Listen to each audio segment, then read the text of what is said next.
আজকের এই ভিডিওটির মাধ্যমে আমরা ভূমি দখল আইন নিয়ে বিস্তারিত আলোচনা করব।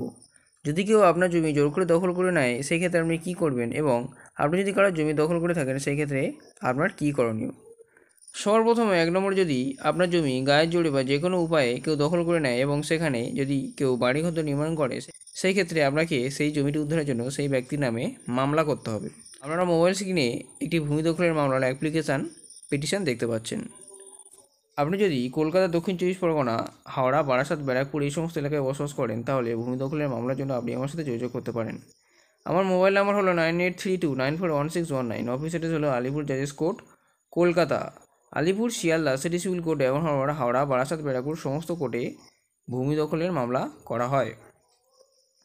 আপনারা মোবাইল স্ক্রিনে একটি অরিজিনাল ভূমি দখলের মামলার অ্যাপ্লিকেশান পিটিশন দেখতে পাচ্ছেন। এখানে লেখা রয়েছে in the code of the landed second additional civil জাজ জুনিয়র ডিভিশন অ্যাট আলিপুর। তারপরে রয়েছে টাইটেল স্যুট নম্বর -অফ 2023। তারপরে যিনি আবেদনকারী তার নাম এবং ঠিকানা দেওয়া রয়েছে। তারপরে রয়েছে ভার্সেস, এবং যারা এনার জমি দখল করে আছে তাদের সবার নাম এবং ঠিকানা দেওয়া রয়েছে। তারপর হেডিংয়ে রয়েছে shoot for declaration and recovery of position and permanent injunction valued at ₹30,100 for declaration, ₹10 for recovery of position and ₹15 for permanent injunction. তারপরে আবেদনকারীর সমস্ত বক্তব্য পয়েন্ট আকারে এখানে দেয়া রয়েছে।